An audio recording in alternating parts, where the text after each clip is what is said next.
You have gallbladder there. Spleen is not here. Spleen is other way. You have head of pancreas over here. Then you go to the middle. You have stomach there. Body of the pancreas there.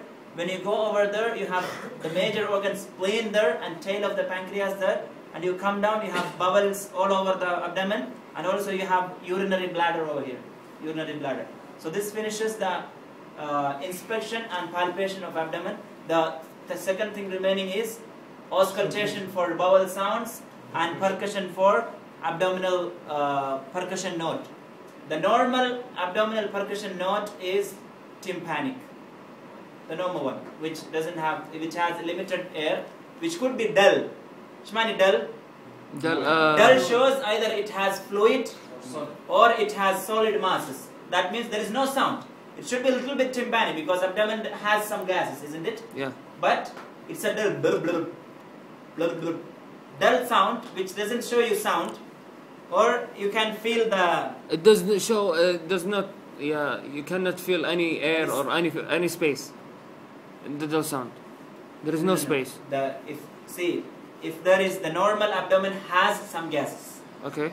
So when you percuss, it will be tympanic sound. Okay. When there is fluid or any solid masses, the sound will be dull. If in any case, if there is extra gas, that will turn hypertympanic or hyperresonant, hypertympanic. We use the word hypertympanic. But usually tympanic is normal and dull is with fluid and masses. Then you go to the remaining exam as we learned in the inspect and palpate this. When you come down here, it's very important. What will you check here? PMS. Pulse, motor, sensory and movements. Okay, tone of these things. Examine also the hand for inspect and palpate, pulse, motor, sensory, movements, grip and all those details. So here you actually finished entire examination, detailed physical exam. Now you jump into ongoing exam. هذا كان medical patient. He was sitting. He examined his back while sitting. ما شوف. If trauma patient, this will change. We will log roll him and we will change. This would have been done instead of OPQRS history, we will do head-to-toe exam. Now, last point in the physical exam is what? Last point of the patient assessment. Ongoing assessment. So you verbalize your plan for ongoing assessment. So what do you do in ongoing assessment? What will you check? 4 points. First, let's start from the beginning. First, check whether your patient is alive or dead, or sick or not sick. How will you check that?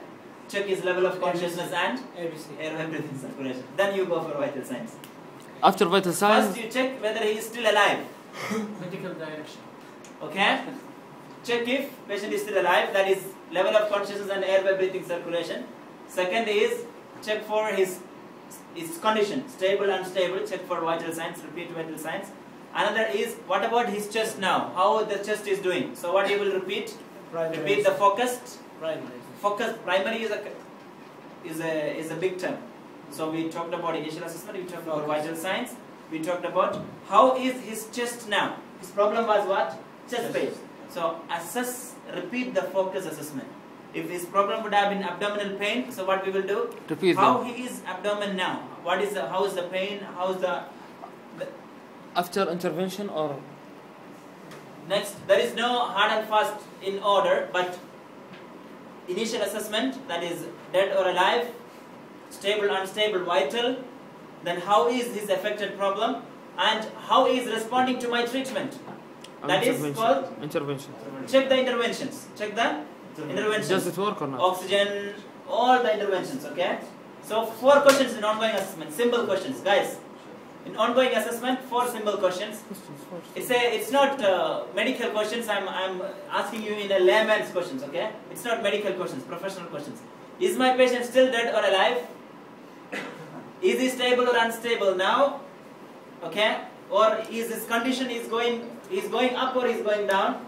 That is vital signs, isn't it? Yeah. Another question: how is his primary problem now? Focused assessment. And how he is responding to my treatments? Check the interventions. These are the 4 points we covered in ماذا سوي ongoing assessment في المستشفى على طريق المستشفى بالإسعاف الموقع طريق So this completes your complete assessment, starting from scene size up, ending with ongoing assessment, and the final thing is transport of disposition. Disposition is transport of the patient to emergency department, deliver the patient into emergency department. This completes. So thank you very much, boss, for helping us to learn. Now what you guys want to do is practice each other. Practice each other.